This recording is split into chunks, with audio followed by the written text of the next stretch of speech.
Jumpa lagi pemirsa dengan channel saya.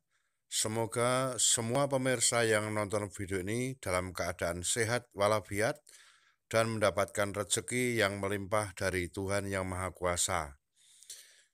Bagi penonton yang tulisan subscribe-nya masih merah, supaya ditekan sehingga menjadi hitam, dan itu sifatnya gratis. Yuk kita ikuti serunya kegiatan ini. Laporan panitia pengembangan kompetensi guru pendidikan agama Katolik tingkat menengah angkatan pertama. Dari semua suku, berbagai suku yang ada dengan berbagai kemajemukan itu yang ada, maka identitas itu diwakili oleh Pancasila itu. Jadi siapa orang Indonesia? Yaitu orang yang berketuhanan, orang yang berkemanusiaan, yang persatuan, yang bicara tentang kerakyatan, tentang demokrasi, yang bicara tentang keadilan. Itulah kita. Maka Pancasila disebut sebagai kepribadian bangsa. Pancasila selain disebut sebagai dasar negara, ideologi negara, dia adalah ideologi kepribadian bangsa. Dia adalah perjanjian luhur bangsa Indonesia. Nah, di dalam Pancasila itu kita tahu ada ketuhanan yang Maha Esa. Jadi watak dasarnya orang Indonesia itu bertuhan. Jadi kalau ada yang mencoba menjadi orang Indonesia tetapi tidak bertuhan, itu sama dengan menjadi orang Indonesia tidak makan nasi. Dan kita, saya kira belum ada yang sanggup. Jadi banyak di antara kita itu yang sudah makan mie, sudah makan roti, tapi kalau belum makan nasi, belum makan. Apalagi ibu yang di depan, saya nggak kerasan ibu yang di sebelah. Jadi anaknya lagi makan mie, tambahin nasi, biar kenyang katanya gitu. Jadi kalau belum makan nasi, dianggap belum makan. Karena kepribadian kita itu nasi. Makan mie campur nasi. Kepribadian kita itu berketuhanan. Jadi orang mau sehebat apapun, sepintar apapun, sepanjang dia orang yang lahir dari di Indonesia, maka dia akan mewarisi watak dasar itu, berketuhanan. Dan tentu bukan hanya berketuhanan yang Maha Esa, sampai dengan 5 sila yang lain.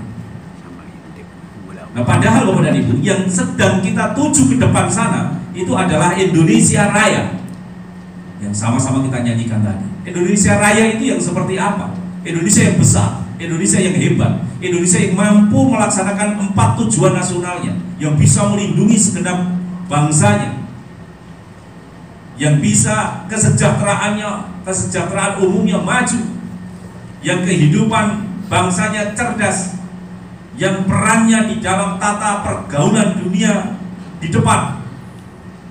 Itu Indonesia Raya. Indonesia yang sejahtera, Indonesia yang modern, Indonesia yang kaya. Tetapi kalau membangun Indonesia yang seperti itu,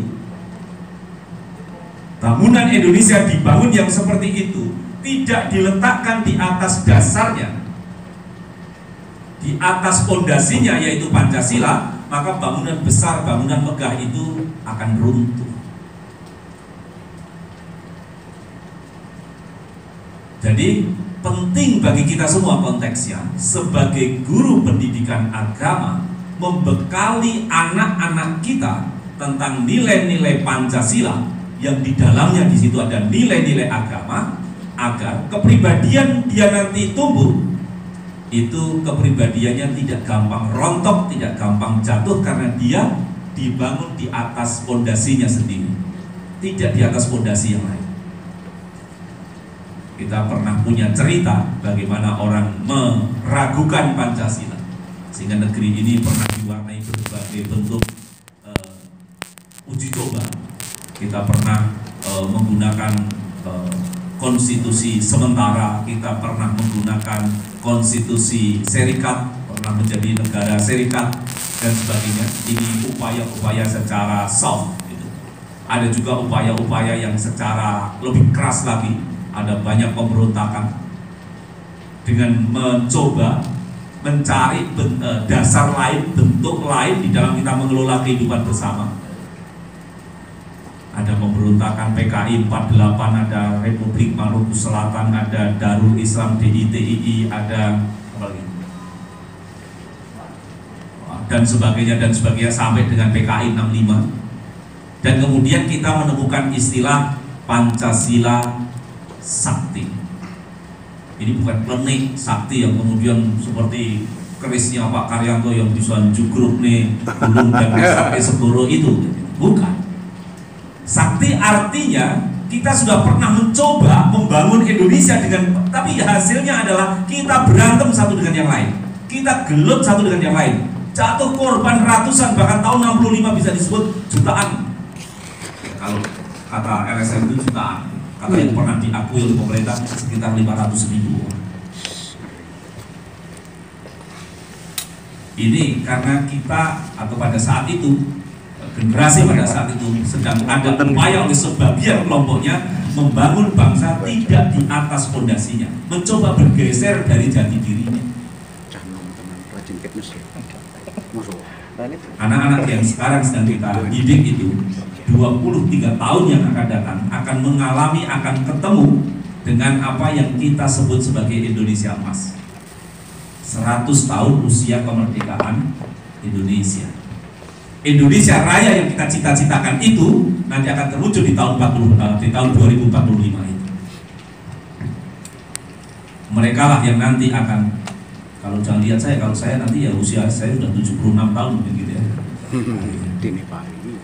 Mereka lah nanti yang akan menentukan, mereka lah nanti yang akan memegang kendali, mereka nanti yang akan memegang peran dan jabatan-jabatan penting, bukan saja di dunia formal, instansi-instansi pemerintahan, tapi juga di tengah masyarakat.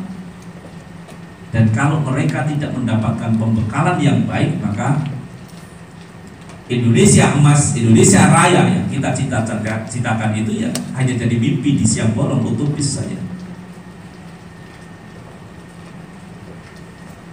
Nah, pada kepentingan itu, kepada ibu yang saya hormati, maka agama yang kita ajarkan kepada anak-anak kita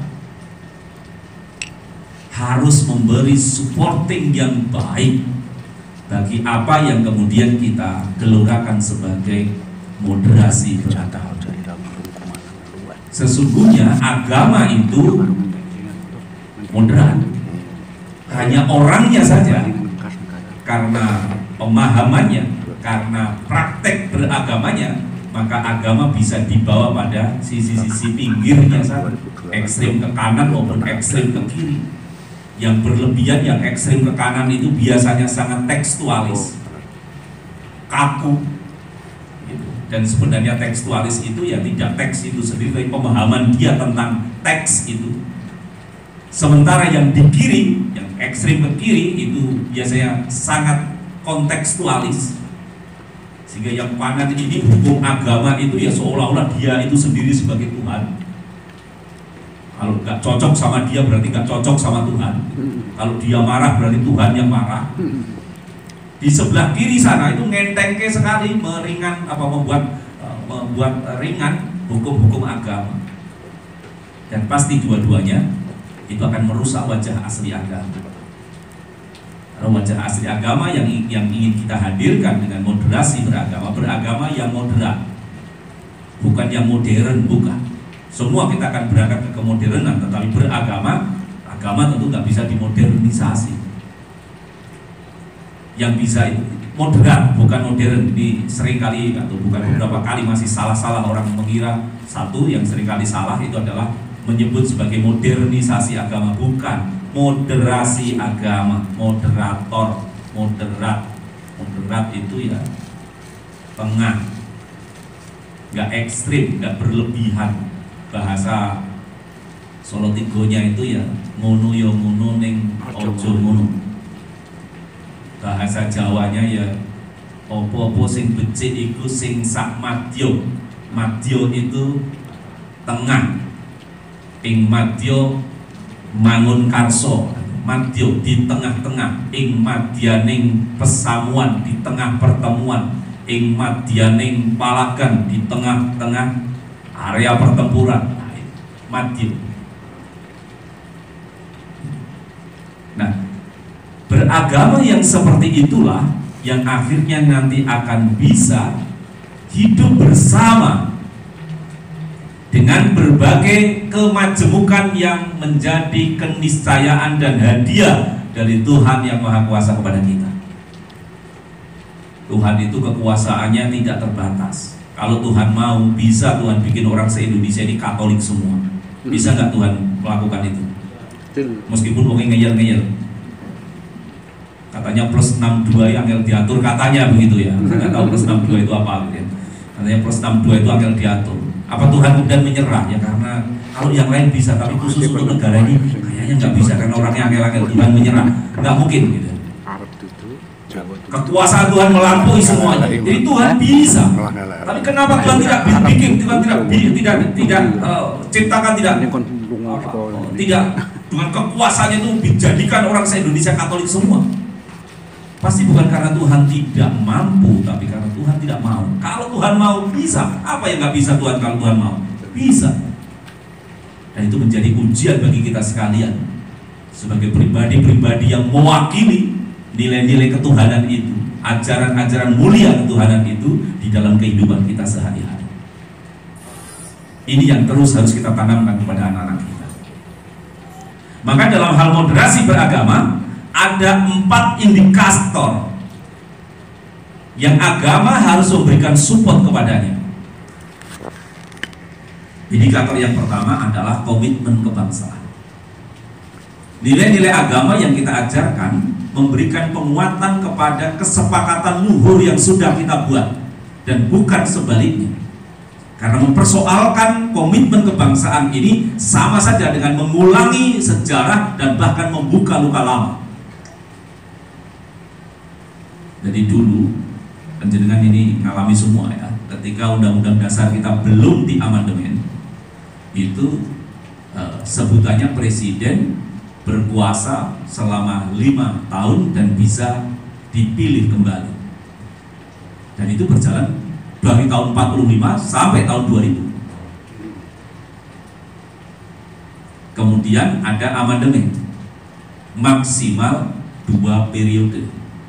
Kesepakatan ini luar biasa, bisa mendapatkan kesepakatan ini. Kemudian di akhir-akhir ini konon katanya ada sementara pihak yang mencoba berpikir untuk merubah kesepakatan dari pembatasan 2 periode ini. Apa yang terjadi? Kegaduhan luar biasa. Jadi begitu bahayanya ketika kita mempersoalkan kesepakatan kebangsaan, ongkosnya terlalu panjang. Itu baru bicara tentang periode presiden, belum bicara tentang dasar negara, belum bicara tentang bentuk negara, belum bicara dengan sendi-sendi negara yang lain. Pasti kegaduhannya itu, energinya habis. Berapa biaya yang kemarin keluar untuk rame-rame di Jakarta demo itu, dan konon katanya masih akan ada demo-demo lagi.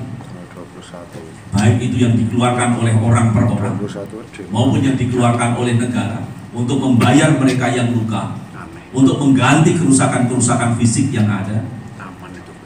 Itu baru ada rasan-rasan saja, sudah seperti itu. Apalagi kalau kemudian diisi dengan spirit agama, seolah-olah itu adalah perjuangan agama, maka orang akan lebih total lagi melakukan itu. Maka dampaknya kemudian bisa lebih dahsyat dari itu. Harganya akan jauh lebih mahal yang harus kita bayar. Maka agama harus memberikan supporting. Apa yang dulu kita sepakati itu adalah anugerah dari Tuhan kepada bangsa ini untuk diberi modal hidup bersama di antara perbedaan-perbedaan yang ada.